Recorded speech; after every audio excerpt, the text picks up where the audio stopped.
Wassalatu wassalamu ala Rasulillah wa ala alihi wa ashabihi wa man tabi'ahum bi ihsan ila yaumiddin. Amma ba'd.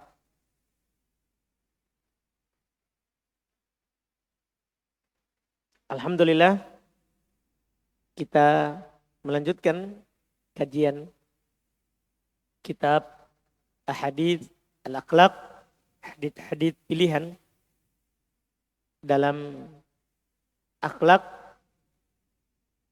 Di pertemuan hari ini kita masuk di hadis akhlak seputar silatul arham.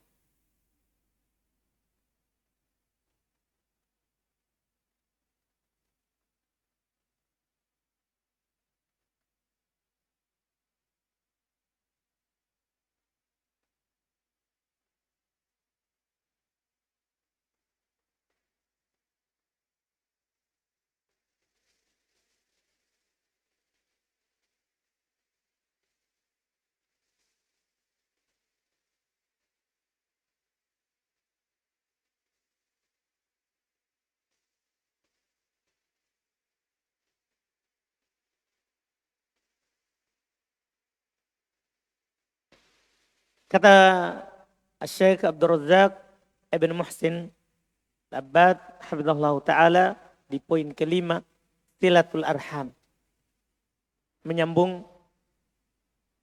silaturahim. Di sini beliau bawakan kurang lebih 15 hadis terkait dengan pentingnya menyambung silaturahim dan bahayanya memutusnya. Tentunya sudah dimaklumi agama Islam, agama yang dibangun di atas rasa cinta, persaudaraan, dibangun di atas kebaikan, dibangun di atas as-silah, hubungan yang saling terikat antara pemeluknya. Karena secara umum Allah Subhanahu wa taala menganjurkan kita untuk berbuat baik. Wa ahsinu innallaha yuhibbul muhsinin. Berbuat baiklah. Sesungguhnya Allah mencintai orang-orang yang berbuat baik. Juga Nabi sallallahu alaihi wasallam bersabda secara umum, khairun nas anfa'uhum linnas. Orang yang paling baik adalah orang yang paling bermanfaat untuk orang lain. Orang yang paling baik adalah orang yang bermanfaat untuk manusia yang lain. Dan kita tidak bisa bermanfaat untuk orang lain kecuali dengan memiliki hubungan dengan orang lain tersebut. Apakah hubungan keluarga karena nasab, atau hubungan karena musaharah pernikahan, atau hubungan karena ikatan pertemanan. Ikatan pertemanan, atau paling luas lagi ada hubungan karena ada ikatan apa? Agama. Kita sama-sama muslim. Satunya punya hak terhadap yang lain. Satunya punya hak terhadap yang lain. Ya, karena secara umum ketika kita seagama, maka kita bersaudara. Kita bersaudara. Kata Nabi, al-muslim akhul muslim. Muslim itu saudaranya muslim. Saudaranya muslim. Iya. La yadlimuh wa la yakhdhul. Tidak boleh dia zalimi, tidak boleh dihinakan. Itu kata Nabi sallallahu alaihi wasallam di sebagian lafaz. Nabi katakan al-mu'min lil mu'min kal bunyan. Mukmin yang satu dengan mukmin yang lain itu seperti bangunan. Ya, anggaplah kita tidak punya ikatan rahim secara nasab. Kita tidak punya ikatan secara pernikahan. Iya, kita bukan mertua, bukan mantu, bukan. Iya. Tapi kita punya ikatan agama. Punya ikatan apa? agama. Ya. Dan ini adalah lebih kuat. Ikatan keagamaan itu lebih kuat. Ya. Karena ketika seorang peduli pada temannya karena ikatan agama, berarti kan itu nanti kalau dia peduli berarti tidak ada unsur. Dia bantu, dia tolong, dia kuatkan karena ada keluarga. Kalau ikatan keluarga kadang dia tolong niatnya keluarga bukan karena Allah. Tapi karena kalau persaudaraan karena agama pasti niatnya karena Allah. Makanya banyak sekali hadis ya yang mendorong kita untuk ya menguatkan ikatan yang satu ini. Itu ikatan karena agama. Banyak sekali. Dan banyak janjinya, banyak keutamaan dari Allah yang akan didapatkan. Misalnya, kita sudah sebutkan tadi sebagian hadisnya. Orang yang paling baik adalah bermanfaat untuk yang lain. Kita juga ada hadis yang lebih khusus daripada itu. Kata Nabi SAW, Wallahu fi aunil abdi, makanal abdu fi auni akhi.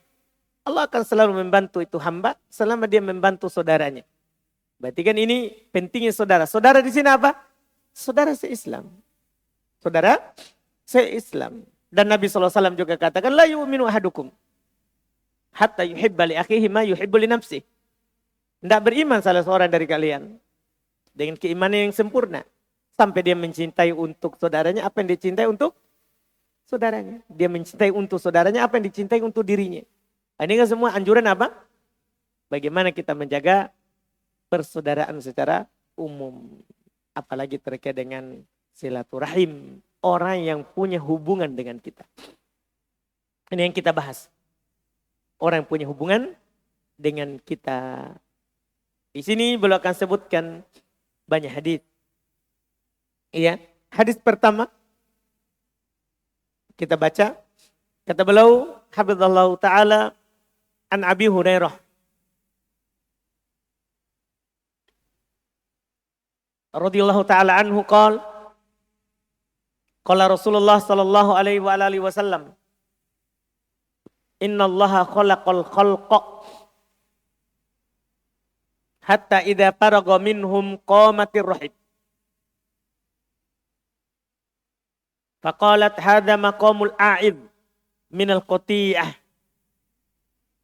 qala na'am ama tardaina an asila man wasalak wa aqta'u man qata'ak qalat bala qala fadhaki lak thumma qala Rasulullah sallallahu alaihi wasallam iqra'u ma in syi'tum fa hal asaitum in tawallaitum an tufsidu fil ardi wa tuqatti'u arhamakum ulaika alladziina la'anahullah ulaika alladziina la'anahumullah fa'asammahum wa a'ma abasarahum. Muttafaqun alaih. Ini hadis riwayat Imam Al-Bukhari dan Imam Muslim. Pentingnya menyambung silaturahim.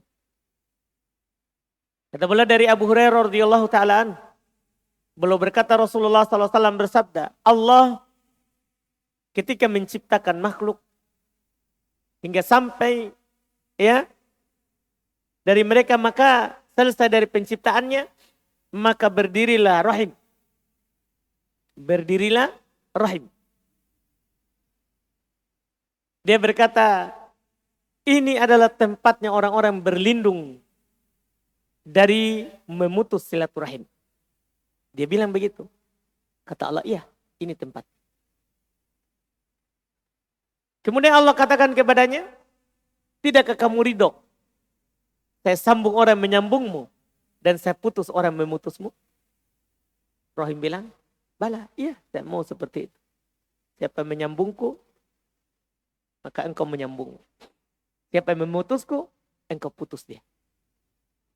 Ini kedudukan rahim.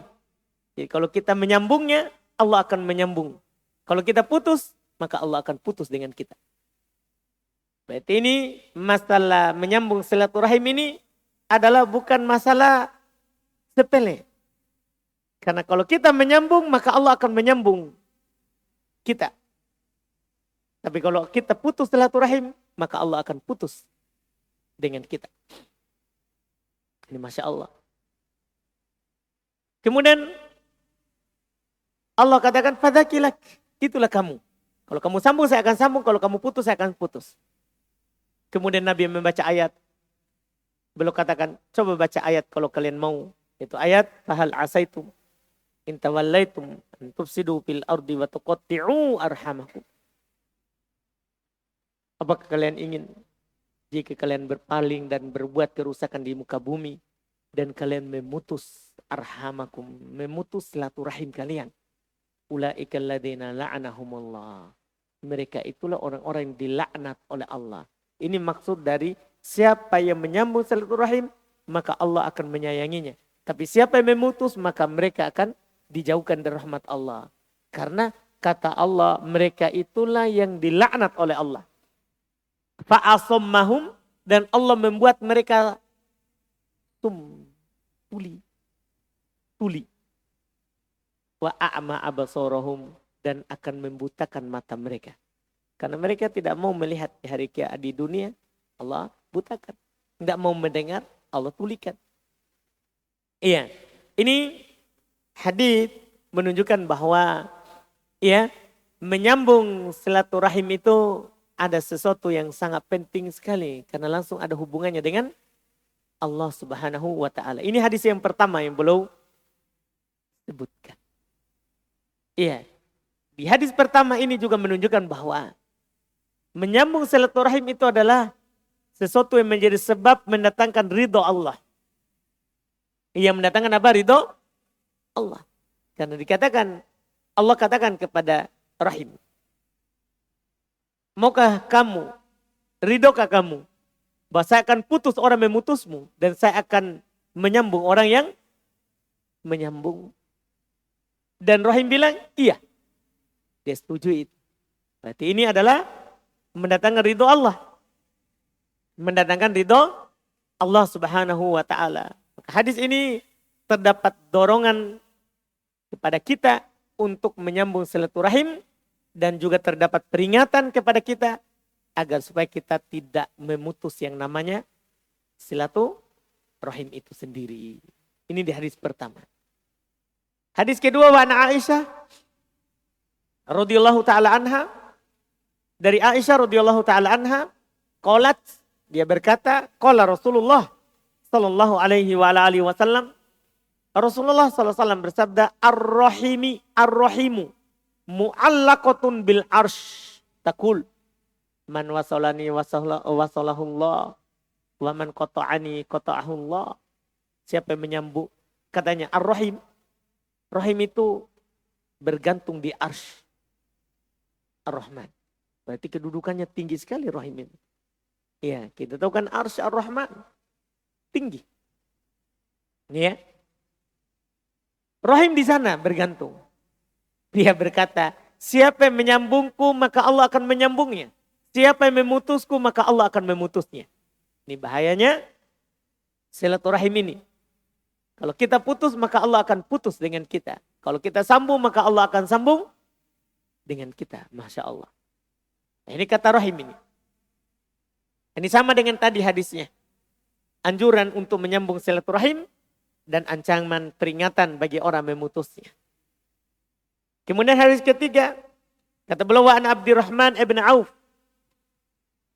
dari Abdurrahman ibn Auf radhiyallahu taala anhu qala, sami'tu Rasulullah sallallahu alaihi wasallam yaqul, saya mendengar Rasulullah sallallahu alaihi wasallam bersabda, qala Allah, Allah berfirman, hadis qudsi. Hadis qudsi. Ana Rahman, saya kata Allah Ar-Rahman, Maha menyayangi. Wahyar Rahim, dan dia adalah Rahim. Itu silaturahim. Syaqaqtu lahasman minasmi. Masya Allah. Saya pecahkan kata Rahim itu dari namaku. Karena Allah punya nama Ar-Rahman, terus menyambung silaturahim. Sama kan sumber katanya. Rahman dari Rahima. Rahim juga dari apa?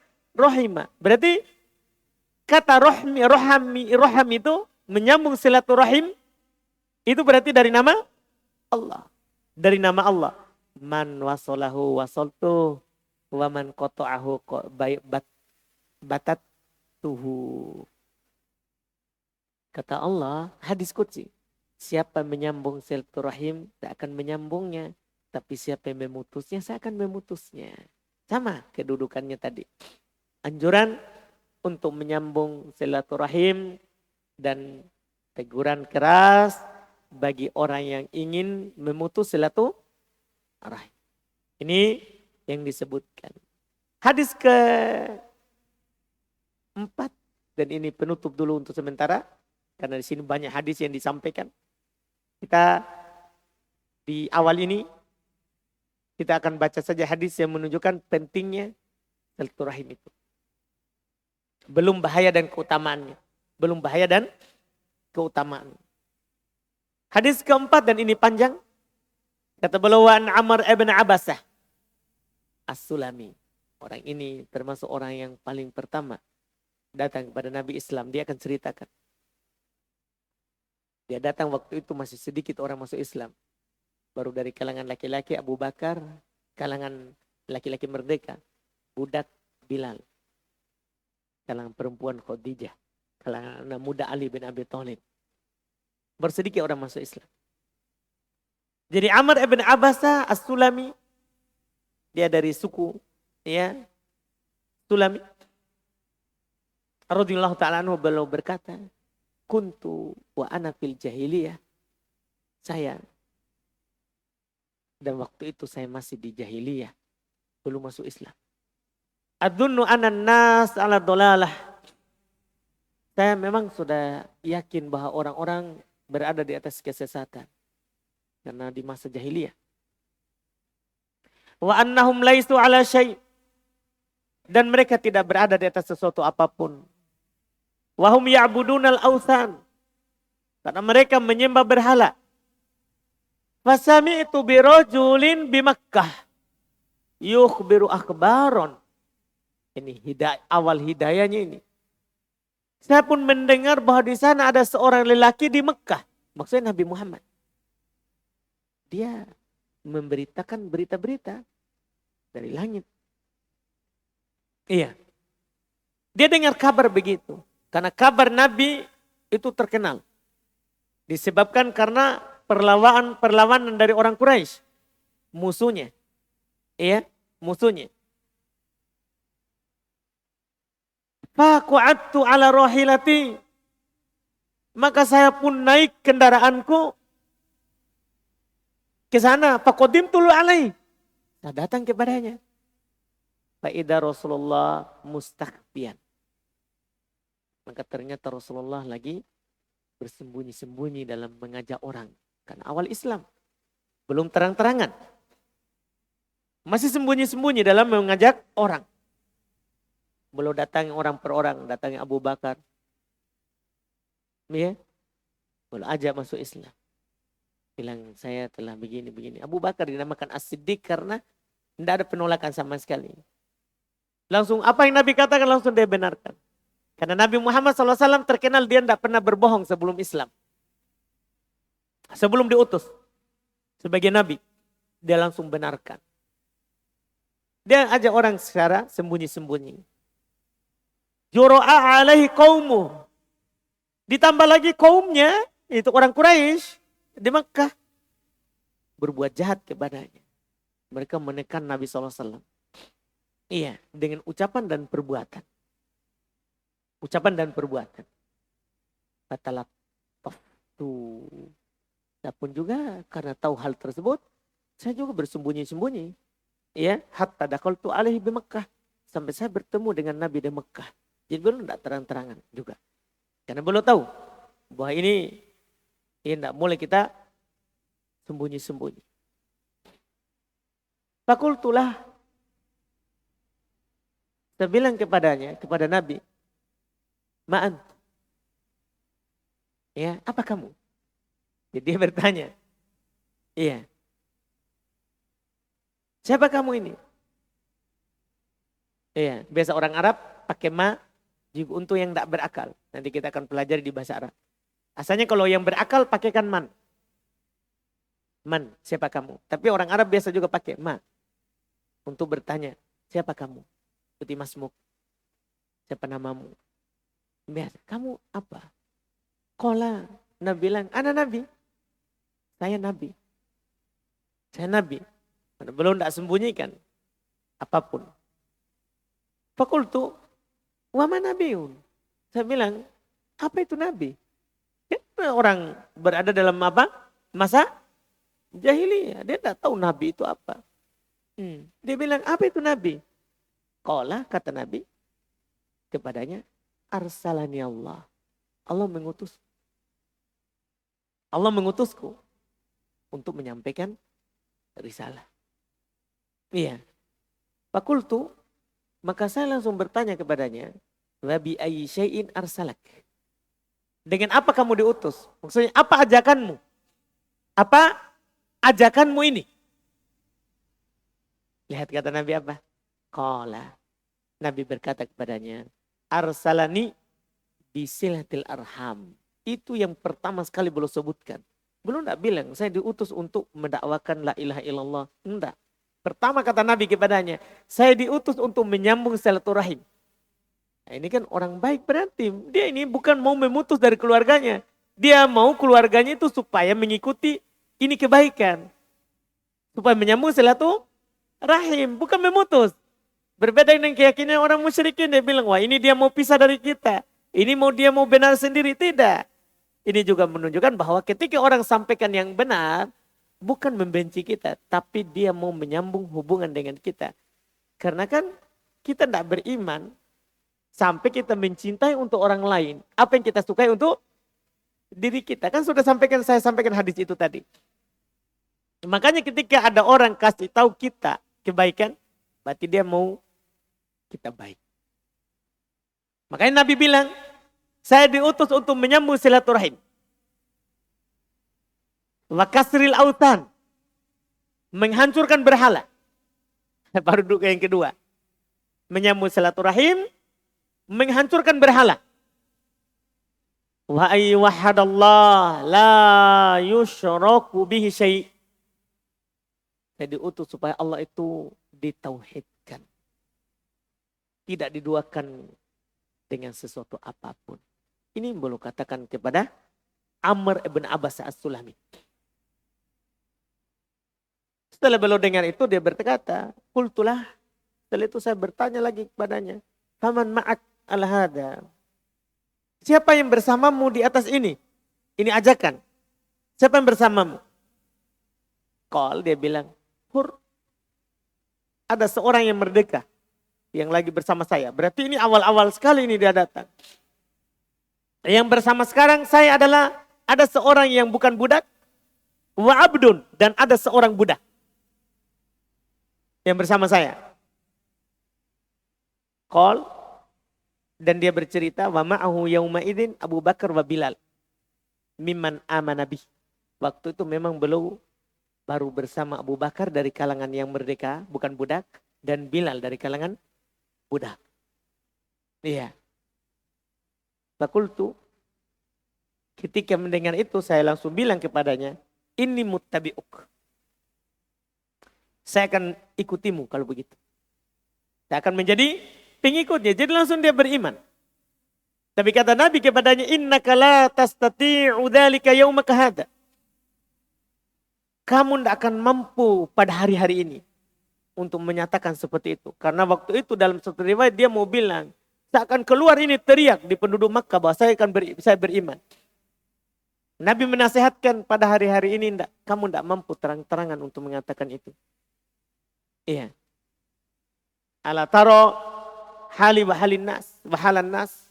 Tidakkah kamu melihat keadaanku dan keadaan manusia sekarang? Tapi Nabi menasihatkan kepadanya, walakin irji ila ahlik. Akan tapi kembalilah dulu ke keluargamu. Fa idza sami'ta bi qad dhahartu fa'tini. Kalau kamu mendengar bahwa saya sudah nampak, bisa mengajak orang dengan terang-terangan, datanglah padaku untuk mengumumkan itu. Menunjukkan bahwa boleh kita melakukan Sesuatu itu sesuai dengan kemampuan kita dulu. Paham kan? Yang kita mampu. Kalau itu membahayakan kita. Membahayakan kita.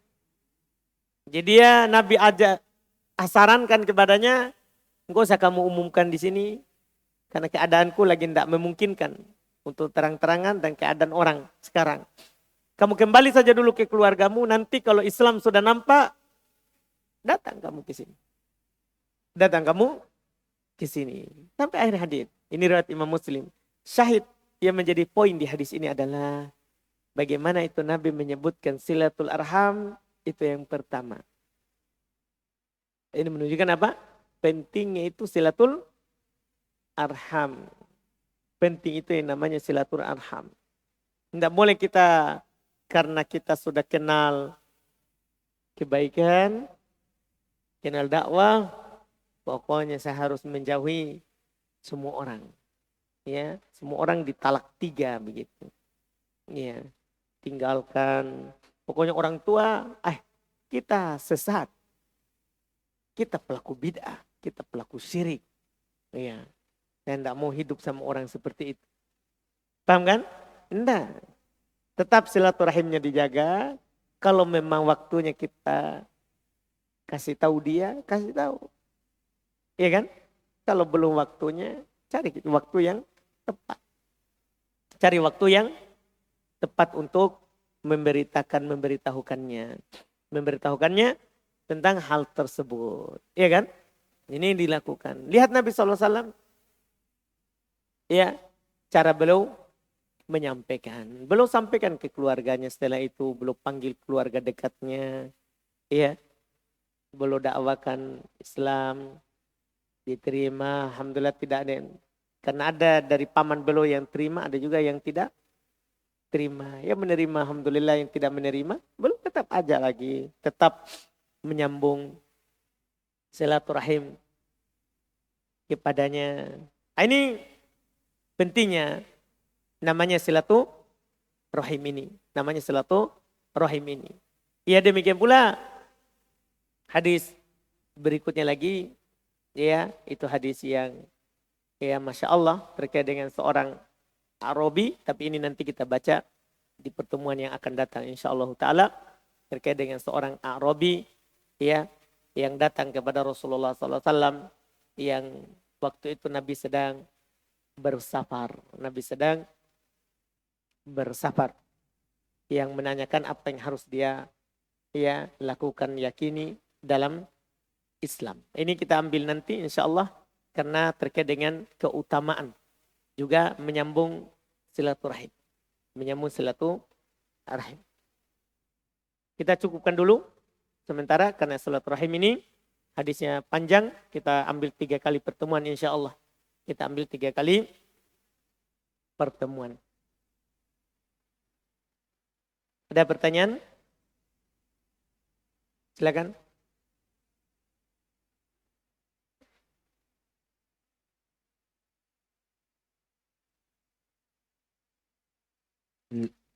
Bismillah, jazakumullahu khairan, rahimakumullah ya Ustaz.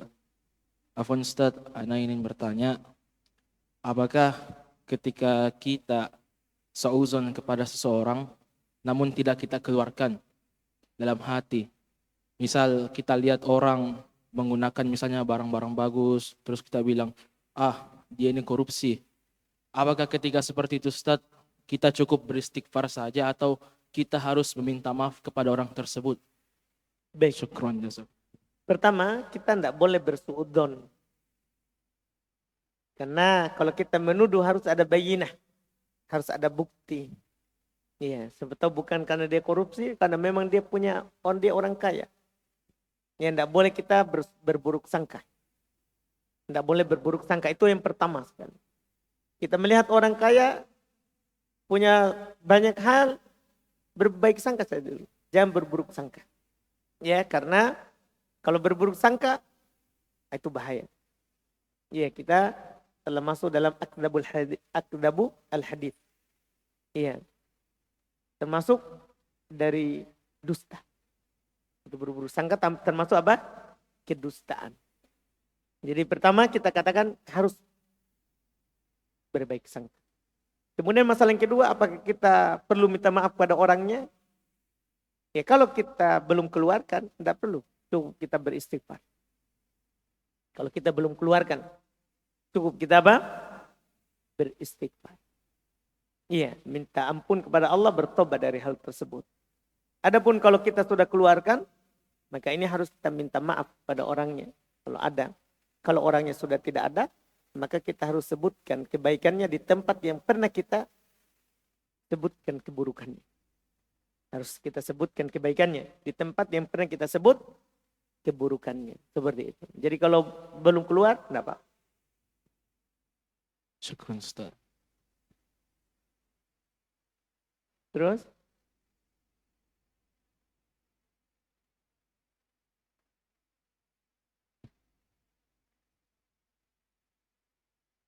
Bismillah. Saya mau tanyakan Ustaz tentang hukum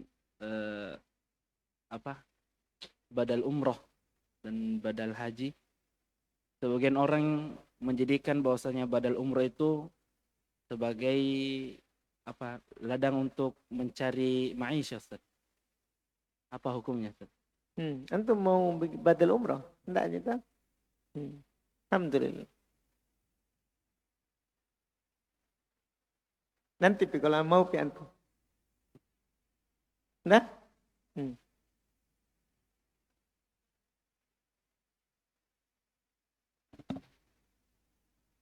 Bismillah. Assalamualaikum Ustaz. Ahsanallahu ilaikum Ustaz. Afwan, mau bertanya mengenai tentang silaturahim. Bagaimana jika kita belum pernah ketemu dengan salah satu keluarga kita yang dimana kita juga berprasangka ragu untuk ke situ karena jangan sampai kita khawatir karena jangan sampai kita tidak mampu untuk misalnya menjaga ketaatan kepada Allah di rumah keluarga tersebut, tapi kita belum pernah ketemu sama mereka. Bagaimana persangkaan itu tersebut? Apakah kita harus hilangkan atau bagaimana? Hilangkan, sambung dulu saja. Enggak boleh kita bangun di atas persangkaan. Siapa tahu tidak seperti itu. Malah kita ke sana, dia malah alhamdulillah mengambil pelajaran dari yang kita lakukan. Ya lakukan saja dulu. Jangan bangun di atas persangkaan.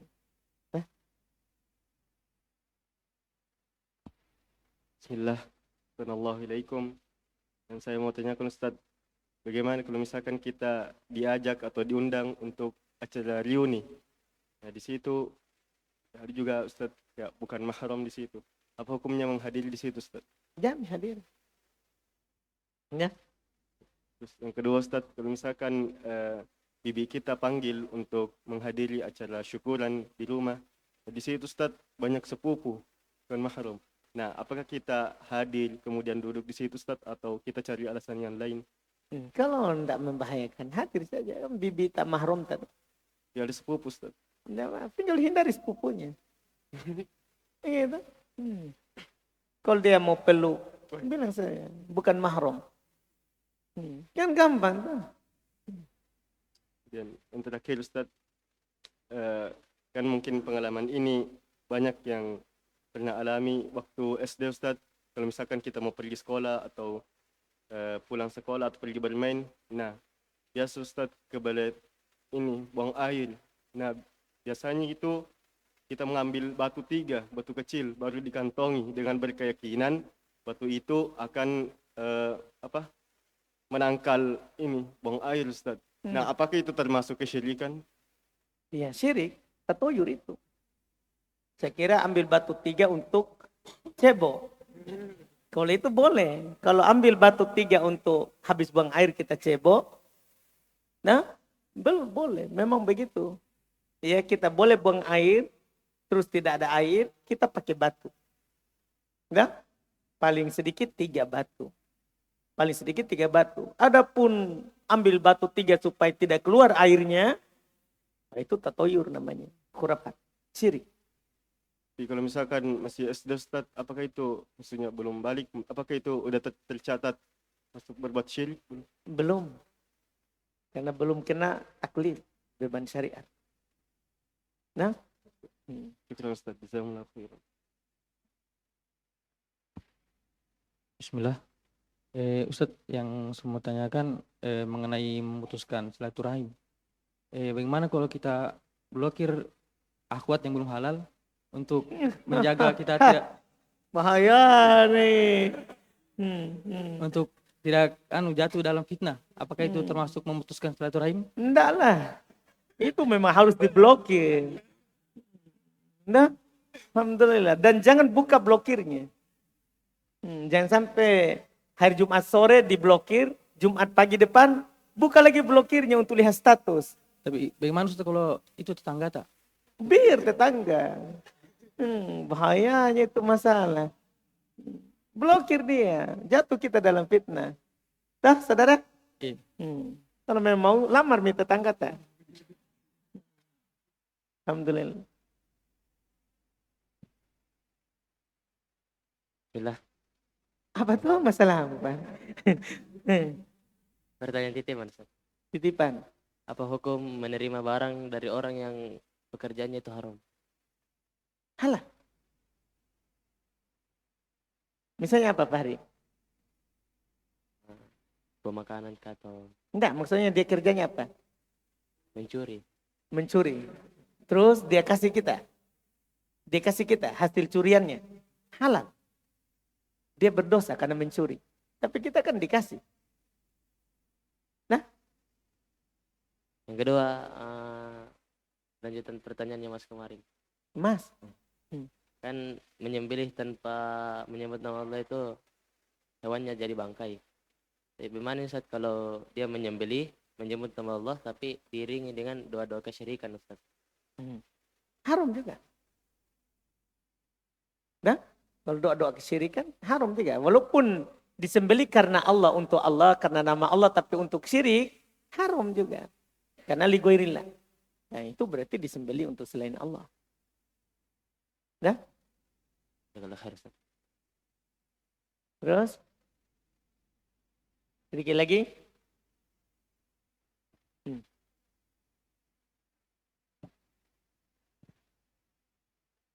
Bismillah, Assalamualaikum warahmatullahi wabarakatuh. Pertanyaan saya, bagaimana dengan orang yang misalnya bertanya kepada kita, apa dalilnya sepupu itu adalah bukan mahram? Apa yang kita harus jawab tuh? Masya Allah. Apa dalilnya kalau sepupu itu bukan mahram? Sebutkan di Quran. Ini kan di Quran kan sudah ada mahram. Mahram tak? Di mana itu? Surah An-Nisa ayat 20 berapa? 23 ya? 22? Tentang mahram. Kan sudah disebutkan di situ mahram. Jadi selain itu maka bukan mahram. Selain itu bukan mahram. Kita bisa buka surah An-Nisa. Nah, jadi kalau apa dalilnya kalau sepupu itu bukan mahram? Dalilnya adalah buka surah An-Nisa ya, ayat berapa? 23. Itu kita bukakan. Di ayat surah An-Nisa 23 disebutkanlah siapa-siapa mahram kita yang haram dinikahi. Mahram itu yang haram dinikahi. Allah katakan hurimat alaikum ummahatukum. Nah, mahram itu ibu. Ya. Wa banatukum, anak perempuan kita. Wa akhwatukum, saudari kali kita. Saudari perempuan. Wa ammatukum, bibi dari pihak bapak. Wa kholatukum, bibi dari pihak ibu. Wa banatul akhi. Dan mahram itu putrinya saudara. Wa banatul putrinya saudari. Wa ummahatukum allati ardo'nakum. Ibu yang menyusui kalian, ibu sesusuan. Ya. Wa akhwatukum minar rodo'ah. Saudari dari persusuan. Jadi ada seorang ibu, dia susui kita. 5 kali susuan waktu kecil, maka anaknya itu ibu, mahramnya kita. Anaknya itu ibu, mahramnya kita. Paham kan? Itu namanya apa? Saudari sepersusuan. Iya, saudari sepersusuan. Terus setelahnya wa ummahatu nisaikum. Ibunya istri kalian, mertua, perempuan. Wa robaibukumul lati fi hujurikum min nisaikumul lati dakhaltum bihinna. Demikian pula anak tiri kalian.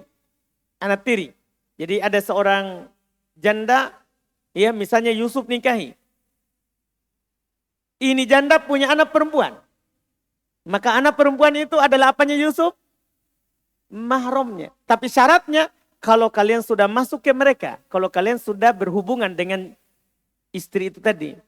Kalau misalnya dia nikahi janda, sebelum malam pertama dia langsung ceraikan. Paham Kak Erik? Maka anak perempuannya itu bukan mahram. Kalau dia langsung ceraikan, belum sempat berhubungan badan.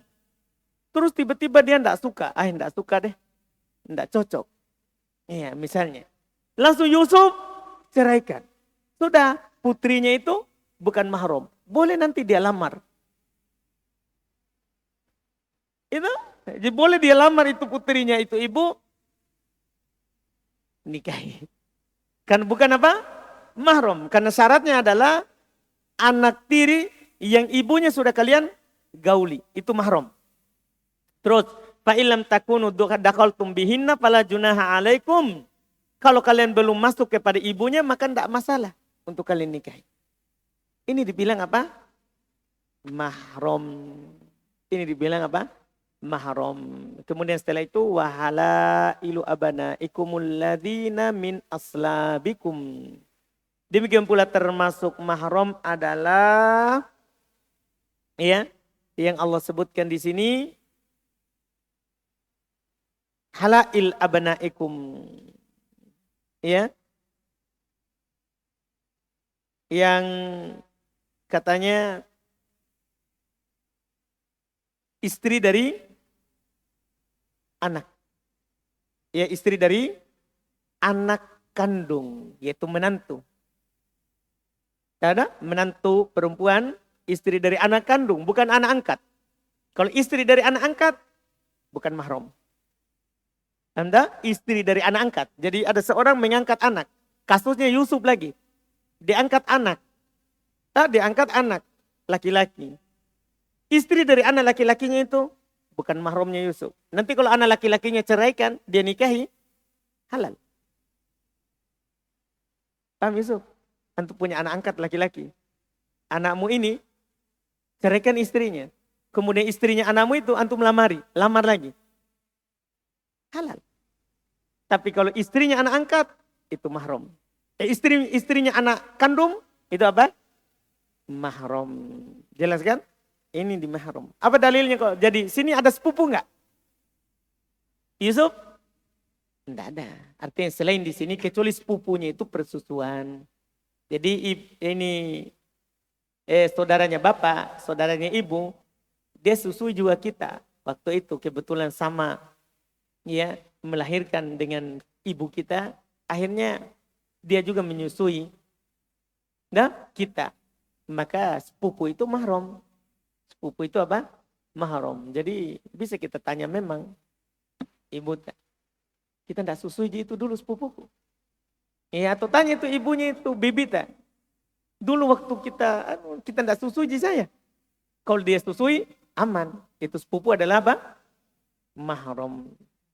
Paham Nabil? Serius sekali dia nih. Alhamdulillah. Jadi jelas ya? Jelas ini ya? Ini loh dibilang mahram. Sudah jelas di Quran. Selain ini bukan mahram. Selain ini bukan mahram. Paham Yusuf? Itu dalilnya. An-Nisa ayat berapa tadi? 23. An-Nisa 23. Jazakallah khair. Satu orang lagi. Bang Panji. Terakhir Bang Panji. Bismillah, semoga Allah senantiasa menjaga Ustaz dan memberikan kesehatan selalu. Yang ingin Anda tanyakan tentang berbakti kepada orang tua yang kemarin. Apakah seorang kakak itu bisa menggantikan kedudukan seorang ibu yang telah meninggal? Misalkan saya punya kakak perempuan itu meminta doakan kebaikan kepada kakak. Apakah doanya kakak itu mustajab? Tidak bisa menggantikan kalau dibilang digantikan. Tapi boleh kita meminta didoakan oleh orang yang mampu mendoakan kita. Boleh. Boleh. Walaupun yang paling bagus adalah kita berdoa sendiri. Ya, kita berdoa sendiri. Tidak membiasakan meminta didoakan. Tidak membiasakan meminta didoakan. Kecuali pada memang yang ada dalilnya. Misalnya kemarin yang kita sebutkan ibu, orang tua, kan ada dalilnya bahwa kita meminta doanya. Kalau yang lain jangan biasakan. Jangan biasakan. Karena Allah suruh kita langsung berdoa langsung. Berdoa langsung. Paham kan? Jazakallahu khairan. Baik, kita cukupkan. Alhamdulillah. Iya. Kita lanjut lagi nanti di pertemuan akan datang. Putar hadis akhlak. Masih silaturahim. Iya. Kita masih panjang di silaturahim. Baru sedikit yang kita ambil. Kurang lebih masih 10 hadis. Insya Allah nanti kita akan tahu banyak hal lagi terkait dengannya, apa keutamaan dan apa ancaman bagi orang yang memutusnya. Kita cukupkan dulu. Subhanak hamdik. Asyhadu an la ilaha illa anta astaghfiruka wa atubu ilaik.